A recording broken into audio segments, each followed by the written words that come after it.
Personally, I'll be looking to buy a little more, but if we get another dip down to that 10.5 cent region, do not be afraid to get some exposure to HBAR, to add exposure to HBAR. That was me just last week. I told you, do not be afraid. If we get up to 10 or get down to 10.5 cents, well, guess what, my friends? Time is here.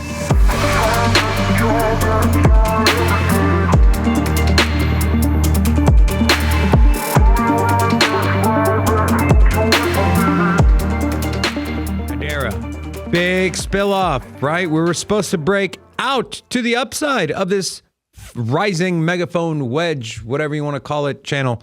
But instead, we got to break to the downside. No retest. Give a guess where we are. We are currently at a level that the last 3 times we rallied 13%. We rallied 28%. And where will this rally go? Now, I do want to warn people. This does not mean that there will not be a little more downside. Of course, there could be more downside, but 10.5 cents is a very, very key level for Hedera to hold, even if we get some sort of wick down to sub 10 cents. Don't be surprised if you see a snap wick right back up above that 10.5 cent level. Not to mention, Hedera is not a meme or some BSL1 that you kind of swing trade. Well, you can swing trade and you can make money. If you're looking for a trading platform, we recommend Bitunix. Thank you very much. But it's not some project where you go cycle to cycle, week to week, and you say, oh, they're not doing anything, or this week they didn't do anything. Hedera is one where once you identify, you do your research, you add it into your portfolio, and then that's it. You check up on it every 1 to 2 months. You add your exposure, you decrease your exposure depending on how bullish you are on the project, okay? And so that is what I've been doing. I recommend you all do the same. But HBAR, now I do want to share some updates here. I do want to share this was posted by Hedera and NASDAQ. Some of you might know NASDAQ, well, the large exchange. So they responded. So right now, the World Economic Forum is happening in Davos, Switzerland. At Davos Day 2, Eric Pescini, which shout out to him, he's been on our show before, as has Mance, was honored to participate in a fireside chat with IIF President and CEO Timothy Adams at the NASDAQ and IIF Igniting Innovation in Finance event.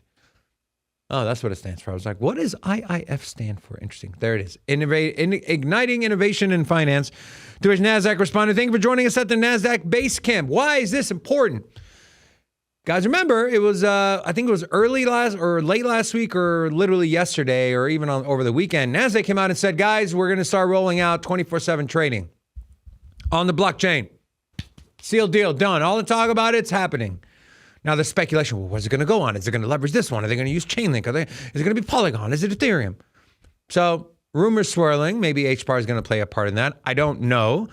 I don't have any confirmed story or confirmed news to share with you, but it's just something interesting to put on your radar. We know Hedera is one of, if not the most Web 2 legacy connected blockchains that are currently in our space right now, outside of maybe Chainlink, because they have direct partnerships with Swift and the DTCC. I do want to share this. It was posted by B. Mendo. This is a pretty good post, 2,300 followers. I said, all in on HBAR. So B. Mendo, if you watch our content, what's up, man? Thanks for putting this up. I'm going to show some love to you. Go follow this dude right here. I think it's a dude. Here are top 5 bullish news developments for Hedera, and I'll give my thoughts. Number 1, partnership with America 250. For the U.S. 250th anniversary, Hedera partnered with America 250, which is the official nonpartisan organization commemorating the United States 250th anniversary, 4th of July. This involves powering digital experiences, community engagement, and innovative storytelling using Hedera's tech. Major mainstream recognition and a high-profile U.S. tie-in for real-world utility.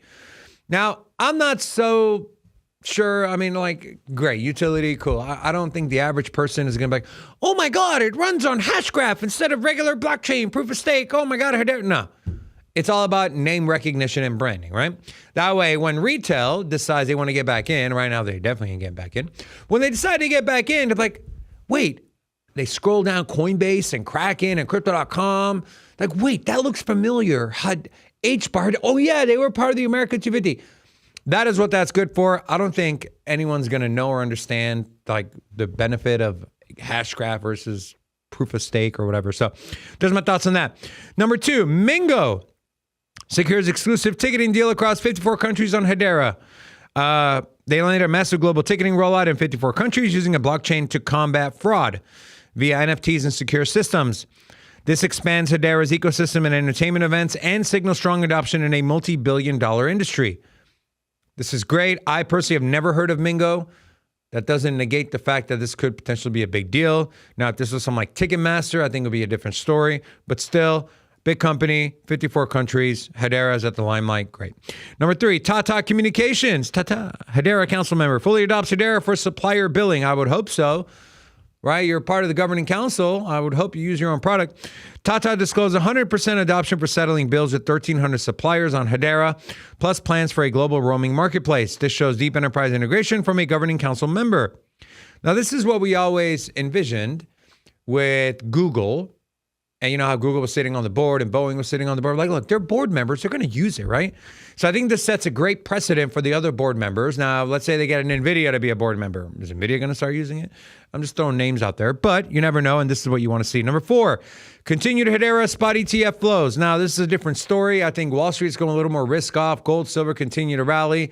A lot of geopolitical tensions. Trump is... Well, he's like a baby throwing a fit, and because he didn't get the Nobel Peace Prize, he wants to take Greenland now to shove it to the Danes. Unfortunately, there's going to be a lot of volatility, a lot of upside, a lot of downside, a lot of large wicks that liquidate longs, a lot of large wicks that liquidate shorts. So, a lot of people are selling. Wall Street is kind of on edge. I don't even know if with the amount of selling we're having and then the downward price pressure, I mean, Bitcoin is currently trading at sub 90K. Chances are it's going to fill that gap at 88,000, shoot right back up. And Hedera holding steady and strong at 10.5 cents. So, with that being said, all the bullish stuff happening with Hedera, there obviously could be more downside. Sure. But the question then becomes, how much more downside are you willing to wait for versus the opportunity of Hedera being at a historically important level? And what if the tides turn? What if everything's okay? What if the war in Russia ends? What if NATO, says, you know what, we're good, and Trump comes to his senses, or whatever scenario you want to play out, and all of a sudden Bitcoin's over 100K again?